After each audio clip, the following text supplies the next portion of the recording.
وہ وقت ہمیں بخوبی یاد ہے کہ جس وقت مناظر اسلام حضرت العلامہ مولانا امین صفدر اکاڑوی صاحب سب کہہ دو رحمت اللہ علیہ، جب انہوں نے دنیا سے پردہ فرمایا تو علامہ علی شیر حیدری صاحب مد ظلہم جنازے میں موجود تھے۔ تو شاید آپ میں سے بھی کئی احباب اس جنازے میں موجود ہوں گے۔ جنازے کے موقع پر وہاں بڑے بڑے اکابرین نے شرکت کی۔ مولانا علی شیر حیدری صاحب کو جب دعوت دی گئی تو مولانا حیدری صاحب کی آنکھوں میں آنسو تھے۔ مولانا کافی دیر مائک پہ کھڑے رہے اور سوچتے سوچتے مولانا یوں ہاتھ ہلا کر واپس چلے گئے کہ میرا دم گھٹا جا رہا ہے، مجھ سے کچھ کہا ہی نہیں جا رہا، میں کیا کہوں۔ اور مولانا امین صفدر اکاڑوی صاحب رحمت اللہ علیہ کے جسد کے سر کے حصے کی جانب ان گناہگار آنکھوں نے دیکھا کہ علامہ علی شیر حیدری جیسا مناظر اور وکیل اس ناموس صحابہ ان کے سر کے پاس بیٹھ کر رویا کہ امین صفدر اکاڑوی صاحب جب مجھے کوئی مسئلہ درپیش ہوتا تھا تو میں یہاں آیا کرتا تھا، اب میں کس کے پاس جاؤں گا۔ ان کے جانے کے بعد ایک ایسا خلا پڑا جس خلا کا پر ہونا ناممکنات میں سے تھا، اور ہمارے مسلک کے وہ احباب، علماء دیوبند مکتبہ فکر کے وہ احباب جن سے اپنے علاقہ میں، اپنے گاؤں میں، اپنی بستی میں، اپنی مسجد میں، کسی نہ کسی علاقہ میں گستاخ صحابہ اور گستاخ امام اعظم ابو حنیفہ سے جب کہیں ٹکراؤ ہوتا تو وہ پریشان ہوتے کہ پہلے تو حضرت اکاڑوی صاحب موجود تھے، اب اس بات کا جواب کون دے گا۔ تو اللہ تبارک و تعالی نے اس موقع پر بھی آپ کو اور مجھے مایوس نہیں کیا۔ وہ شخصیت جو کبھی کشمیر اور افغانستان کے محاذوں پر ایک جرنیل کی مانت اپنا کردار ادا کرتی رہی، میں یوں کہوں گا کہ وہ استاد المجاہدین بھی ہیں، وہ امام المجاہدین بھی ہیں، وہ علم و عمل کے بحر بے کراں سمندر بھی ہیں، وہ بیک وقت محاذوں کے مجاہد بھی ہیں، اور وہ بیک وقت استاد الکماندان بھی ہیں، اور وہ اسی وقت میں ایک مناظر بھی ہیں، اور جب ضرورت پڑتی ہے وہ محاذ پہ نظر آتے ہیں، کبھی کشمیر میں، کبھی افغانستان میں، کبھی ان کا نام دفاعی محاذ پر گونجتا ہے، کبھی کشمیر کے محاذ پر، کبھی افغانستان کے محاذ پر، اور اسی طرح جب ضرورت پڑتی ہے تو وہ مناظرے کے میدان میں نظر آتے ہیں۔ آج امین صفدر اکاڑوی کے چہرے میں آپ کے اور میرے درمیان، آپ کی اور میری امید کی امنگ اور کرن اور سورج اور چاند بن کر ابھرنے والے آپ کے اور میرے محبوب رہنما تشریف لاتے ہیں۔ آج کی اس بارات کے دھولا، اس پروگرام کے مہمان خصوصی جناب آپ کے اور میرے محبوب رہنما فاتح غیر مقلدیت حضرت العلامہ مولانا الیاس گھمن صاحب، نعرہ تکبیر، نعرہ تکبیر، شان رسالت، شان رسالت، رہبر اور رہنما۔ آپ کی آواز ختم ہو گئی ہے۔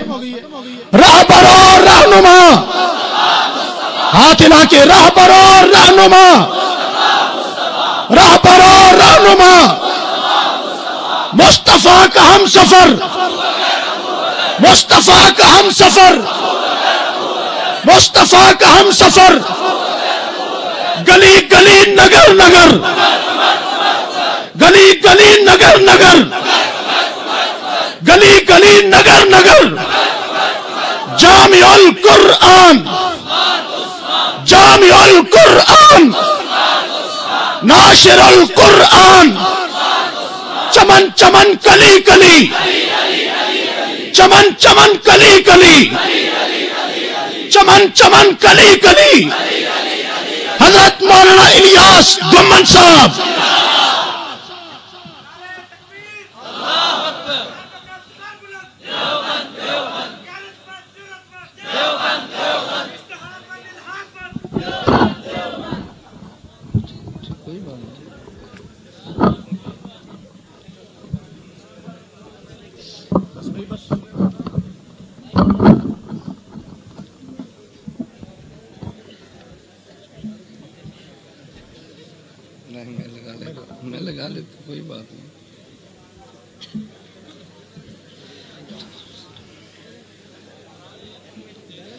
الحمد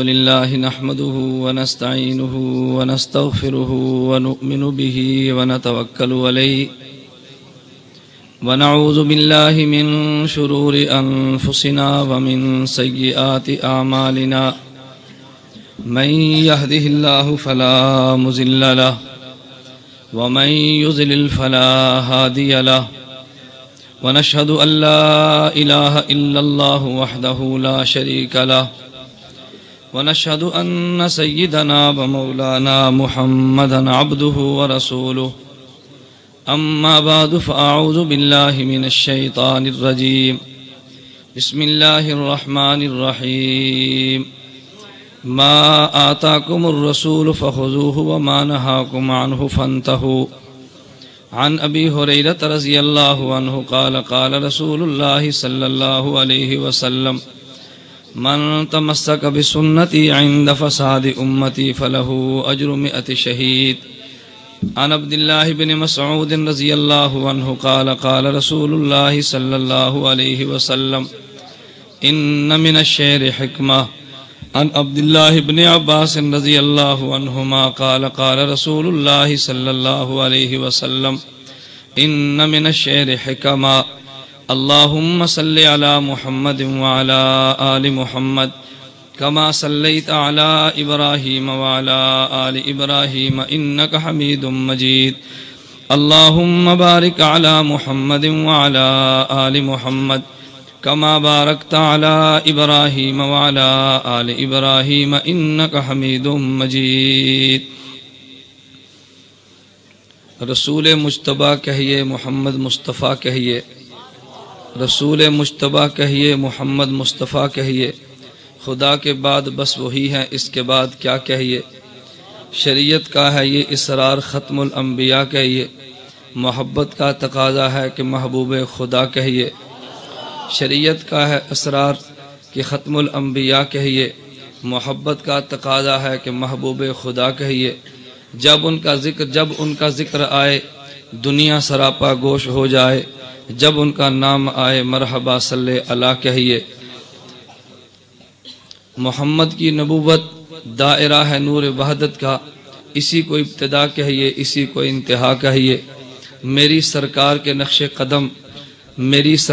نقش قدم ہے جنت کے فاصلے یہی وہ منزل ہے جس کو مغفرت کا راستہ کہیے سلام اس پر کہ جس نے بے قصوں کی دستگیری کی سلام اس پر کہ جس نے بادشاہی میں فقیری کی سلام اس پر کہ اسرار محبت جس نے سمجھائے سلام اس پر کہ جس نے زخم کھائے پھول برسائے سلام اس پر جو خون کے پیاسوں کو قبائیں دیتا تھا سلام اس پر جو گالیاں سن کر بھی دعائیں دیتا تھا سلام اس پر کہ جس کے گھر نہ چاندی تھی نہ سونا تھا سلام اس پر کہ ٹوٹا ہوا بوریا جس کا بچھونا تھا سلام اس پر جو سچائی کی خاطر دکھ اٹھاتا تھا سلام اس پر جو بھوکا رہ کے اوروں کو کھلاتا تھا سلام اس پر کہ جس نے کھول دی مشکیں اسیروں کی سلام اس پر کہ جس نے بھر دی جھولیاں فقیروں کی میرے نہایت قابل صد احترام بزرگوں اہل سنت والجماعت سے تعلق رکھنے والے غیور مسلمان نوجوان دوستوں اور بھائیوں آپ حضرات نے اشتہارات کے ذریعے پڑھا ہے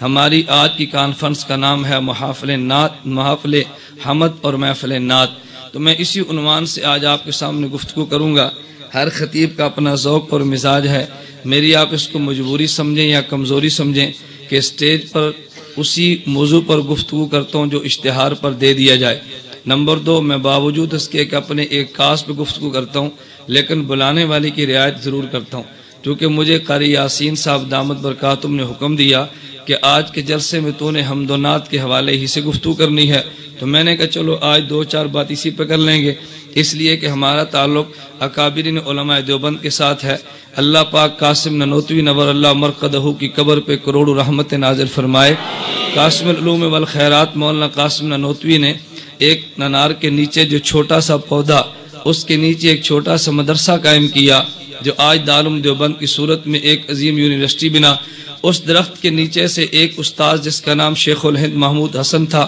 اور ایک شاگرد جس کا نام محمود حسن تھا پڑھنے والا بھی محمود اور پڑھانے والا بھی محمود جس نے پڑھایا اس کے نام میں بھی حمد تھا، جس نے پڑھا اس کے نام میں بھی حمد تھا۔ میرے دوستو عجیب بات یہ ہے کہ جس اللہ نے نبی کو بھیجا ہمارا وہ اللہ بھی قابل حمد ہے، جس نبی کو اللہ نے ہمیں نبی بنا کے دیا اس کا نام بھی محمد ہے، تو محمد کے لفظ کے اندر بھی حمد ہے۔ پھر اللہ نے قرآن میں اپنے پیغمبر کے 2 نام تذکرے کیے، 2 نام ذاتی بیان کیے، باقی وصفی بیان کیے۔ ذاتی نام جو قرآن میں اللہ نے حضور کے بیان فرمائے ان میں سے ایک کا نام محمد ہے اور دوسرا احمد ہے۔ میرا اللہ چاہتا تو اپنے نبی کو اور نام بھی دیتا، لیکن اللہ نے نبی کے لیے نام محمد تجویز کیا، اس لیے کہ اگر اللہ ہمارے نبی کو نام کریم دیتا تو کریم کا معنی ایک ہوتا، اللہ نبی کو نام رحیم دیتا تو معنی ایک ہوتا، اللہ نبی کو نام رؤوف دیتا تو معنی ایک ہوتا۔ اللہ نے پیغمبر کو نام محمد دیا، کیوں؟ اس لیے کہ اللہ کے کائنات میں خزانے میں، اللہ کے اس کائنات میں، اللہ کے خزانے میں ایک شخص تھا جس کا نام اللہ نے محمد تجویز کیا اور جس کو اللہ نے ختم نبوت کا تاج پہنایا۔ اللہ نے اس کو سب سے آخر میں نبی بنا کے بھیجا، سارے اوصاف کا جامع بنایا، تو اللہ نے نام بھی وہ دیا جس میں صفت نہیں ساری صفات آ گئی۔ اگر کوئی تم سے پوچھے بھی محمد کا معنی کیا ہے تو محمد کے سارے معنی بیان کرنے بڑے مشکل ہیں۔ مختصر الفاظ میں ہم یہ بات کہتے ہیں کہ محمد اسے کہتے ہیں صلی اللہ علیہ وسلم الذی اجتماعت فیہ الخصال المحمود کلھا، کہ جس کے نام میں ساری صفتیں جمع ہو جائے اس کا نام محمد ہے۔ تو ہماری آج کی کانفرنس کا نام ہے محفل حمد و نعت۔ ایک ہوتی ہے حمد اور ایک ہوتی ہے نعت۔ اگرچہ لغت میں حمد اور نعت کے اندر کوئی فرق نہیں ہے، حمد کا معنی ہے تعریف کرنا، نعت کا معنی بھی ہے تعریف کرنا، لیکن ہماری آج کی زبان میں حمد و نعت میں فرق کر دیا گیا۔ جب اللہ کی بزرگی بیان کی جائے اس کو حمد کہتے ہیں، جب پیغمبر کو صاحب بیان کیے جائے اس کو نعت کہتے ہیں۔ میں اس پہ ایک بات کہنے لگا ہوں، کبھی کبھی یوں ہوگا کہ لغت میں 2 لفظوں کا معنی ایک ہوگا لیکن عرف ان کا معنی الگ الگ کر دے گا، اور جس کا معنی لغت میں ایک ہو عرف اس کے 2 معنی الگ کر دیں، اس میں دلیل میں لغت کو پیش نہیں کیا جاتا بلکہ اس میں دلیل میں بطور عرف کو پیش کیا جاتا ہے۔ یہ اگر اصول ہمارے ذہن میں آ جائے تو شریعت کے بہت سارے مسائل ایسے ہیں جو حل ہوتے چلے جائیں گے۔ بہت سے لوگ ان مسائل کو سمجھتے نہیں تو نتیجہ بالکل الٹ نکلتا ہے۔ میرے دوستو یاد رکھ لیں، شریعت 3 چیزوں کا نام ہے۔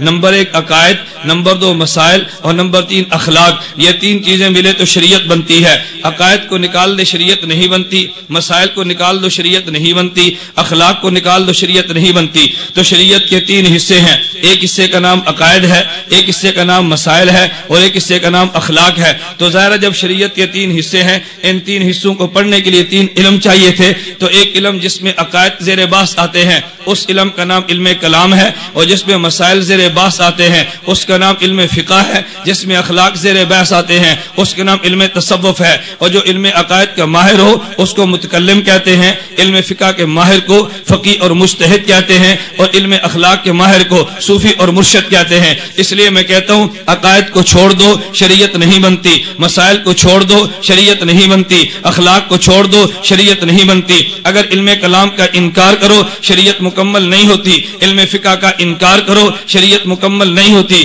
علم اخلاق کا انکار کرو شریعت مکمل نہیں ہوتی۔ علم کلام کے ماہر متکلم کو چھوڑ دو، علم کلام نہیں آتا، فقہ کے ماہر فقی کو چھوڑ دو، علم فقہ نہیں آتا، علم اخلاق کے ماہر صوفی کو چھوڑ دو، علم اخلاق بھی نہیں آتا۔ اس لیے اگر تم پوری شریعت پہ عمل کرنا چاہو تمہیں متکلم کے دروازے پہ آنا پڑے گا، اگر شریعت پہ عمل کرنا چاہو تمہیں فقی کے دروازے پہ دستک دینا پڑے گی، اگر شریعت پہ عمل کرنا چاہو تمہیں مرشد کے دروازے پہ دستک دینی پڑے گی۔ آؤ پھر دارالعلوم دیوبند کے بانی مولانا قاسم نانوتوی، اللہ تیری قبر پہ کروڑوں رحمت نازل فرما دے۔ مولانا قاسم نانوتوی وہ تھا جو بیک وقت متکلم بھی تھا، بیک وقت فقی بھی تھا، بیک وقت وہ صوفی اور مرشد بھی تھا۔ اگر دنیا والوں تمہیں یہ ساری نعمتیں ایک جگہ پہ لینی چاہو علماء دیوبند کے دروازے پہ آؤ، علماء دیوبند کے دروازے پہ تمہیں علم کلام بھی ملے گا، ان کے دروازے پہ علم فقہ بھی ملے گا، ان کے دروازے پہ علم اخلاق بھی ملے گا۔ دیوبند کے پاس آؤ گے تمہیں کلام کرنے والا متکلم بھی ملے گا، فقی جزئیے بیان کرنے والا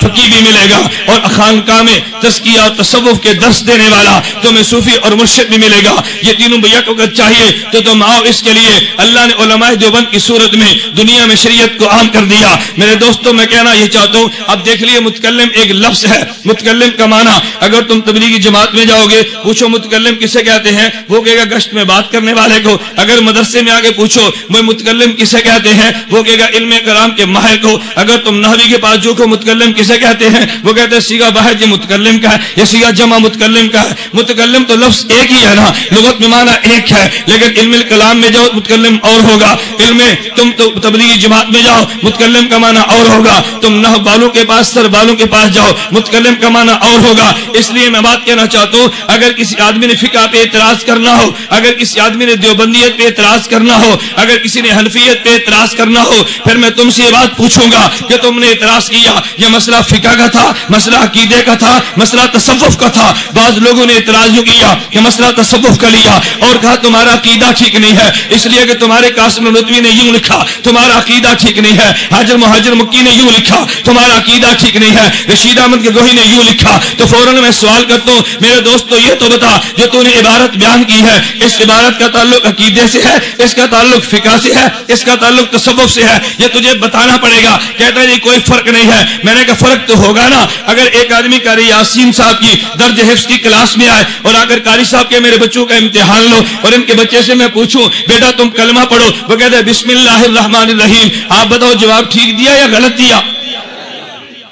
اب توجہ رکھنا. میں نے پوچھا بیٹا کلمہ بتاؤ, کہتے ہیں بسم اللہ الرحمن الرحیم, جواب ٹھیک تھا یا غلط تھا؟ اب سب نے کہا جی غلط تھا. اچھا یہاں سے میں چلا گیا, ان کے کلاس کا لڑکا تو فیل ہو گیا. اب ساتھ میں گیا, وہاں پہ مولانا حسن صاحب دامت برکاتہم وہ نحو پڑھا رہے تھے. تو مولانا نے فرمایا آپ ہمارے مدرسے میں آئے ہیں, میرے بچوں کا امتحان لو. میں ان بچوں سے پوچھنے لگا تو باہر دیکھا کہ لڑکا گالی دے رہا تھا. میں نے کہا بھائی یہ باہر والا لڑکا کیا کہتا ہے؟ طالب علم نے کہا استاد جی کلمہ پڑھتا ہے.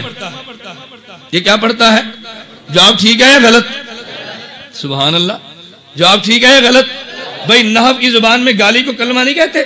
نحویوں سے پوچھو کلمہ کسے کہتے ہیں, تو نحوی کیا کہے گا؟ لفظ وضع لمعنى مفردن مفردن مفردن, وہ معنی یہ بیان کرے گا نا. تو گالی بھی تو کلمہ ہے نا. اب دیکھو اگر تم حفظ کی کلاس میں آؤ گے تو یہاں بسم اللہ بھی کلمہ نہیں بنتا, اور نحو کی کلاس میں آؤ گے تو گالی بھی کلمہ بنے گی. تو معلوم کیا ہوا, اگر تمہیں کلمے کی تعریف کرنی ہے نحو والوں کے پاس آؤ گے کلمہ اور ہوگا, حفظ والوں کے پاس آؤ گے کلمہ اور ہوگا. میرے دوستو میں یہ بات کہنا چاہتا ہوں, اگر تم نے سوال عقیدے پہ کیا تو کتابیں عقیدے کی کھلے گی, اگر تصوف پہ کیا کتاب تصوف کی کھلے گی, اگر فقہ پہ کیا کتاب فقہ پہ کھلے گی. تصوف کی بات سے زیر باس لا کے عقیدے پہ اعتراض مت کر, فقہ کی بات کو زیر باس لا کے عقیدے پہ باس مت کر, یہ تیری جہالت کی دلیل ہے. تو تینوں میں فرق نہ کر سکا, اور دیوبندی تینوں میں فرق کرتا ہے, اس لیے دیوبندی کبھی دھوکے کا شکار بھی نہیں ہوتا.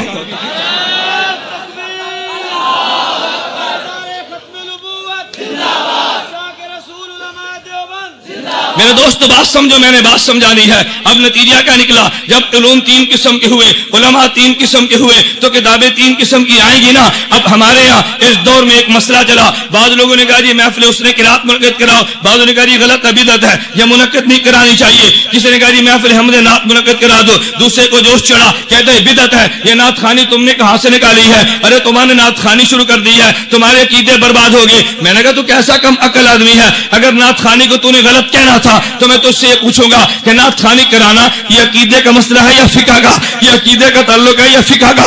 اس کا تعلق تصوف سے یا عقیدے سے ہے؟ اگر نعت خوانی کرانا اس کا تعلق عقیدے سے ہے تو بات عقیدے پہ لا, اگر اس کا تعلق عمل سے ہے تو بات فقہ کی لا. اگر تو نعت خوانی کو غلط کہا, اگر کفر کہتے قرآن پیش کر, اگر کفر کہتے خلاف اجماع پیش کر, اگر کفر کہتے اس کے خلاف تواتر پیش کر, اگر تو غلط کہتے کوئی دلیل لا. اگر تیرے پاس دلیل نہیں پھر دلائل مجھ سے سن, اگر تجھے دلائل نہیں آتے دلائل میں دیتا ہوں لکھتا تو جا. تجھے کس نے بیان کیا کہ نعت کو منعقد کرنا یہ کفر ہے؟ تجھے کس نے کہا حمد کو بیان کرنا یہ پیغمبر کی سنت کے خلاف ہے؟ تو نے قرآن کی ایک آیت کو پڑھانا, کہتے ہیں اللہ قرآن میں کہتے وما علمناہ الشعر وما ينبغي له, کہ میرے پیغمبر ہم نے تجھے شعر نہیں سکھایا, شعر تیرے مناسب بھی نہیں ہے. میں نے کہا مانا اب قرآن تجھ پہ اترا یا مجھ پہ اترا؟ وہ فوراً کہے گا قرآن اللہ کے نبی پہ اترا. تو پھر میں کہنا یہ چاہوں گا جب قرآن نبی پہ اترا تو شرع بھی نبی کرے گا. میں قرآن نبی کا مانتا ہوں, شرع نبی کی مانتا ہوں، تیرا قرآن بھی نہیں مانتا، تیری شرع بھی نہیں مانتا۔ اللہ کے پیغمبر سے پوچھنا نبی نے شعر کے بارے میں کون سے جملے کہے، پیغمبر سے پوچھنا پیغمبر نے شاعروں کو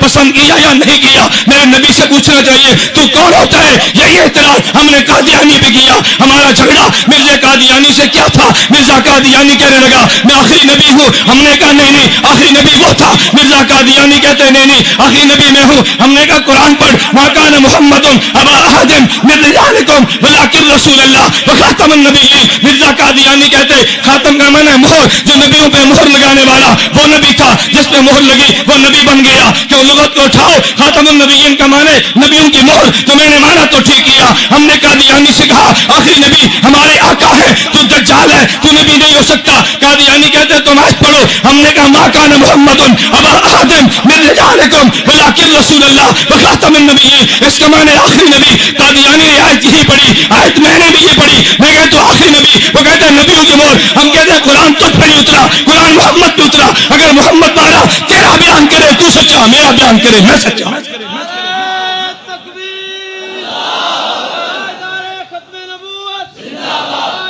ختم نبوت، تاجدار ختم نبوت۔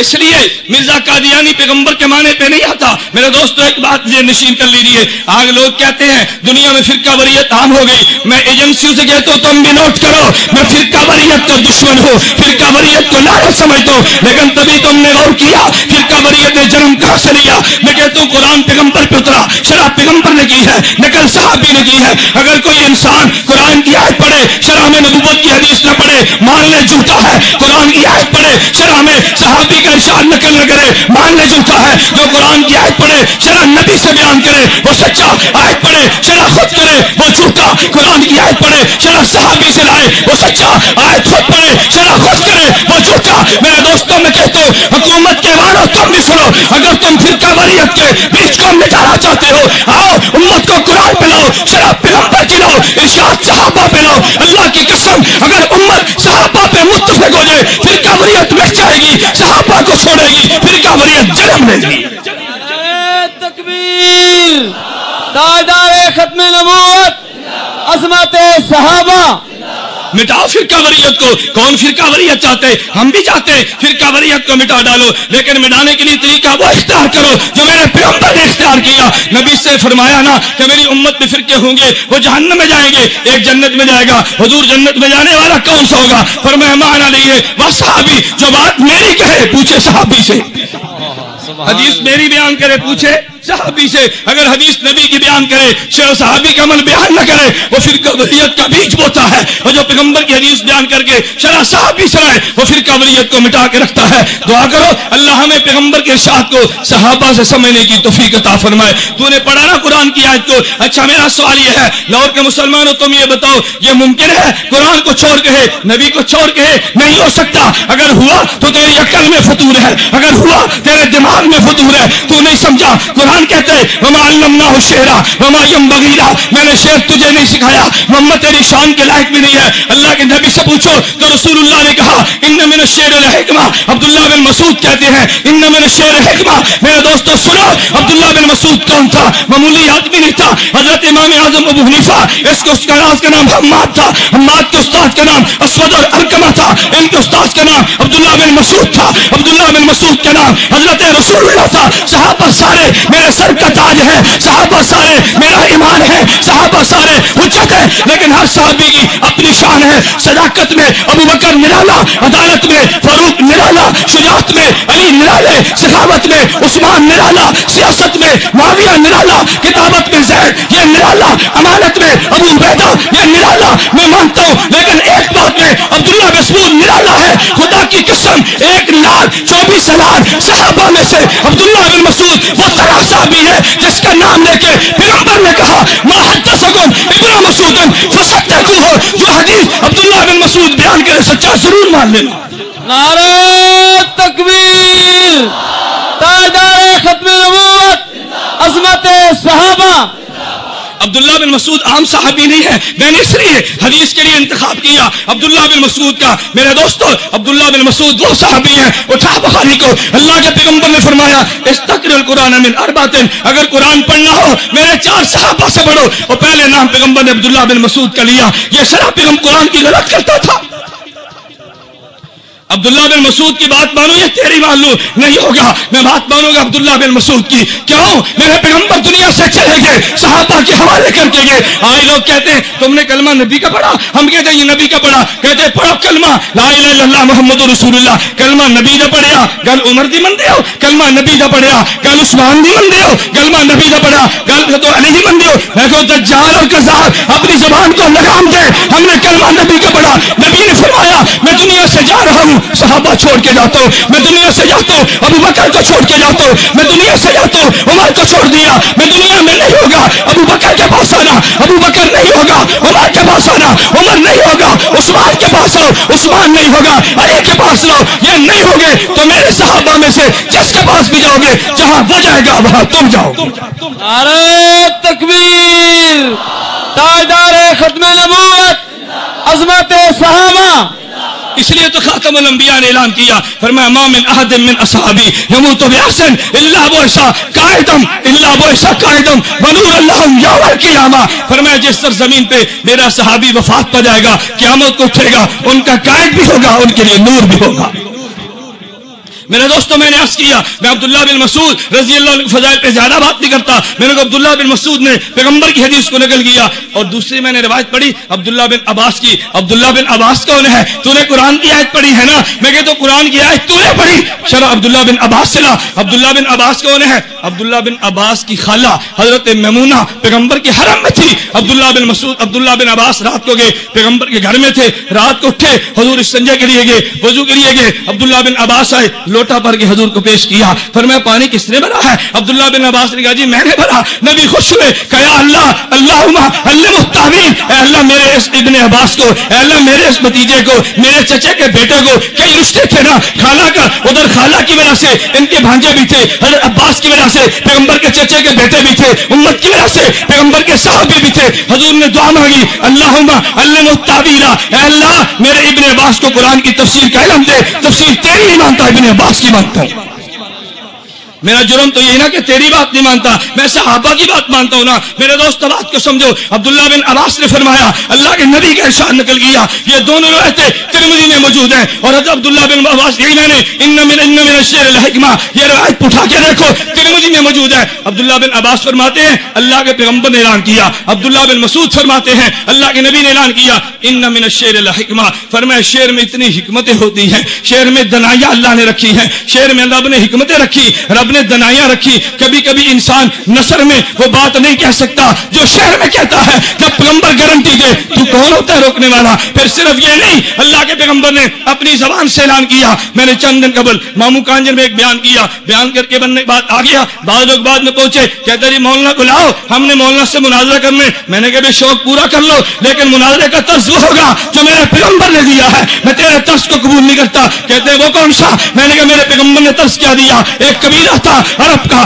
اللہ کے نبی کے پاس ہے، کہا ہم نے مناظرہ کرنے، فرمایا کرو بھائی تم مناظرے کا شوق پورا کر لو، ہم مناظرہ کرنا چاہتے ہیں۔ فرمایا مناظرہ کون کرے گا؟ انہوں نے کہا یہ ہمارا شاعر کرے گا۔ فرمایا تم شاعر کے لاؤ، حضور نے فرمایا حسان کھڑے ہو جاؤ ان کا مقابلہ کرو۔ عرب کا شاعر آیا، پیغمبر نے شاعر پیش کیا، انہوں نے کہا ہمارا خطیب مقابلہ کرے گا۔ فرمایا لاؤ، حضور نے فرمایا حسان تم کھڑے ہو کے خطابت کے جوہر دکھاؤ۔ حضور کا شاعر حسان شاعری میں جیتا، حضور کا خطیب حضرت ثابت یہ خطابت میں جیتا۔ دلائل کی باری ہے، نبی نے فرمایا میں دلائل دوں گا۔ میرے دوستو میں نے ان سے کہا میں کہتا ہوں اگر تمہارا دکاندار رہے گا میں دکاندار لاؤں گا، تمہارا پروفیسر آئے گا پروفیسر لاؤں گا، مناظر تم لو میں خود آؤں گا، مناظر تم لو میں خود آؤں گا۔ میں نے کہا میں نے پیغمبر کی حدیث بیان کی، جھٹلاؤ میری روایت کو، انکار کر دو نا۔ سامنے شاعر آیا تو نبی نے کس کو پیش کیا؟ شاعری غلط جو تھی پھر نبی نے پیش کیوں کیا؟ شاعری تو غلط ہے نا، نبی نے کیوں پیش کیا؟ ادھر سے شاعر آیا پیغمبر نے شاعر پیش کیا، ادھر سے خطیب آیا تو نبی نے۔ خطابت تو غلط ہے نا، یہ تو بازو چڑھاتے ہیں، یہ تو خلاف سنت باتیں کہتے ہیں، یہ میرا عنوان نہیں ہے، ورنہ میں خطابت پہ دلائل لاتا۔ میرے دوستو خدا کی قسم میں دیوبندیت کے ایک رخ پہ بحمد اللہ دلائل رکھتا ہوں, تم سٹیج لگاتے جاؤ, میں دلائل دیتا جاؤں گا. میں نے ایک جلسے میں علماء سے کہا, میں نے کہا تم کہتے ہو نا جب خطیب تقریر کرتا ہے, تقریر سے قبل کہتے میں نے تمہید باندھی ہے, بیان بعد میں کروں گا, یہ بھی پیغمبر سے ثابت ہے. میں نے کہا میں دلیل دیتا ہوں, یہ پیغمبر سے ثابت ہے. تم کہو گے کہاں پہ؟ نبی نے سب سے پہلے خطبہ کہاں پہ دیا؟ کوہ صفا پہ. کوہ صفا پہ توحید بھی صاف تھی اور کوہ بھی صاف تھا. اللہ نے انتخاب کس کا کیا؟ خالص توحید کے لیے کوہ صفا کا انتخاب کیا. حضور نے کیا فرمایا اپنی قوم سے؟ فرمایا میری قوم لبثت فیکم عمرا, میں نے زندگی کی ایک مدت تمہارے اندر گزار دی. حال وجدتمونی صادقا کہا گیا, تم نے مجھے کیسے پایا؟ مکہ کے قریشی نے کہا وجدنا کا غیر امر جربنا کا غیر امرا, ہم نے کئی بار تیرا تجربہ کیا. ما وجدنا فیک الا صدقا, ہم نے تجھ میں صداقت ہی صداقت پائی. حضور نے فرمایا اچھا مجھے سچا مانتے ہو؟ قولوا لا الہ الا اللہ تفلحوا. میں نے کہا علماء میں آپ سے کہتا ہوں یہ پیغمبر نے قولوا سے خطاب شروع کیا. پہلے ساری تمہید باندھی تھی, پہلے ساری کیا باندھی تھی؟ پہلے حضور نے کیا باندھی؟ لبثت فیکم عمرا حال وجدتمونی صادقا کاذبا. انہوں نے کہا جربنا کا غیر مرہ ما وجدنا فیک الا صدقا. تمہید کسے کہتے ہیں؟ تمہید المقدمات کا نام ہے. سامع المقدمات کو مان اگلی تقریر تسلیم کر لیتا ہے. یہ پیغمبر نے مقدمات قائم کیا نا. اب تمہارے اشکال کیا ہوگا؟ کہتے جی حضور نے نام تو نہیں رکھا تھا نا. میں نے ایک جگہ پہ بیان کیا تو والوں کو چرت ہوتی ہے نا, کہتے تم تقریر کو مانتے ہو. میں نے کہا جی مانتا ہوں. کہتے قرآن سے پیش کرو, قرآن میں لفظ تقریر دکھاؤ, ہم مقلد ہو جائیں گے. میں نے کہا اگر تم سے کوئی یہ بات کہہ دے قرآن سے لفظ توحید دکھاؤ ہم مباحث ہو جائیں گے, تم توحید کا لفظ پیش کرو. کہتے مولانا قرآن نہیں کہتا قل یا ایھا الکافرون لا اعبد ما تعبدون, قرآن نہیں کہتا قل ھو اللہ احد, قرآن نہیں کہتا ادعوا ربکم, قرآن نہیں کہتا یہ سب توحید ہے. میں نے کہا میرے دوست قل ھو اللہ احد یہ توحید کا معنی ہے, توحید کا لفظ نہیں ہے. اور اسی طرح واتبع سبیل من اناب الی, تقلید کا معنی ہے, لفظ تقلید نہیں ہے. اولی الامر منکم تقلید کا معنی ہے, تقلید کا لفظ نہیں ہے. توحید کا لفظ نہیں, توحید کا معنی قرآن میں موجود ہے. میں کہتا ہوں توحید کا معنی قرآن میں ہے, توحید کا لفظ نہیں ہے. تقلید کا معنی قرآن میں ہے, لفظ نہیں ہے. اگر لفظ نہیں تھا تقلید کا انکار کرنا ہے پھر توحید کا بھی انکار کرتے, پھر انکار کرتے, پھر ساری باتوں کا انکار کرتے. نہیں میرے دوستو میرا عنوان نہیں, میں نے جو بات عرض کرنی ہے وہ سمجھے. میں نے کہا اپنے قرآن میں اعلان کیا تجھے سمجھ میں نہیں آیا, میں نے محمد سے سمجھا صلی اللہ علیہ وسلم, مجھے سمجھ آ گیا. اللہ کے پیغمبر نے فرمایا ان من الشعر حکمہ, ارے شعر میں بڑی دانائی ہے. اللہ کے پیغمبر نے فرمایا. اور میرے دوستو یہ پرانے قصے تو میں لاؤں گا, ضمناً بات آ گئی. آپ نے سنا ہوگا حکیم الامت مولانا اشرف علی تھانوی اللہ اس کی قبر پہ کروڑ رحمت نازل فرمائے. حضرت کی خدمت میں خواجہ عزیز مرزوق کتنا بڑا شخص تھا, ڈپٹی کلکٹر تھا, حضرت کے دربار میں آیا, سب کو چھوڑ گیا. ایک مرتبہ حضرت کی خانقاہ میں تھے, کوئی خلاف مزاج جملہ کہہ دیا, حضرت ناراض ہو گئے. فرمایا بھی خواجہ کو خانقاہ سے باہر نکالو. اس وقت ہمارے صوفیہ کے ہاں سب سے بڑی سزا یہ تھی مرید کو باہر نکال دو. یہ مرید کے لیے موت تھی کیونکہ مرید سچا تھا نا. فرمایا بولنا چھوڑ دو, مرید کے لیے موت تھی. فرمایا عزیز الرسول کو باہر نکالو. حضرت کو باہر نکال دیا. خواجہ صاحب بھی تو خواجہ تھے نا, حضرت تھانوی کے تربیت یافتہ تھے, تھانوی سے انہوں نے تصوف کو پڑھا تھا, اپنے نفس کو مارا تھا, اصلاح کی تھی. خواجہ باہر نکلے, خانقاہ سے باہر گئے, خانقاہ سے باہر فٹ پاتھ تھا, اپنے بستر کو لگایا, وہاں لیٹ گئے. ایک پرچی پہ شعر لکھا, اندر بھیج دیا. اب شعر کیا تھا سمجھو, کیا شعر میں دنائیاں اللہ نے رکھی ہیں. خواجہ عزیز الرسول نے پرچی پہ شعر لکھا, فرمایا وقف سجدہ ہے جبی میرا, اب کیا پوچھنا, آسمان میرا زمین میری, تو در نہ کھولے گا میں در نہ چھوڑوں گا. حکومت اپنی اپنی کہیں تیری کہیں میری, حکومت اپنی اپنی کہیں تیری کہیں میری. وقف سجدہ ہے, وقف سجدہ ہے جمی میری, آسمان میرا زمین میری. آئے ہے عجیب بات کی, کہتے ہیں تو در نہ کھولے گا میں در نہ چھوڑوں گا, حکومت اپنی اپنی کہیں تیری کہیں میری. فرمایا خواجہ صاحب کو اندر لے آؤ, خواجہ صاحب کو اندر لے آؤ. حکمتیں تو رکھی ہیں لیکن کسی کو نہ آئے اس کا نقصان میرا نہیں, نقصان تیری عقل کا ہے. میں دوستوں کو بھی واقعہ سناتا ہوں, اللہ دنائی دے عورتوں کو بھی دے دے. آپ نے سنا ہوگا نا ابو حمزہ ایک عرب تھا, ابو حمزہ ایک عرب تھا, یہ شاعر تھا. اس کے یہاں بیوی تھی, اس کی بیوی کے یہاں بچے پیدا نہیں ہوتے, یعنی نرینہ اولاد نہیں تھی. اس کے ایک بیٹی, دوسری بیٹی, تین بیٹیاں, چار بیٹیاں پیدا ہوئی. ابو حمزہ نے ارادہ کیا اپنی بیوی کو طلاق دے دوں. کیوں, میری بیوی کے یہاں مردر بچہ جو پیدا نہیں ہوتا.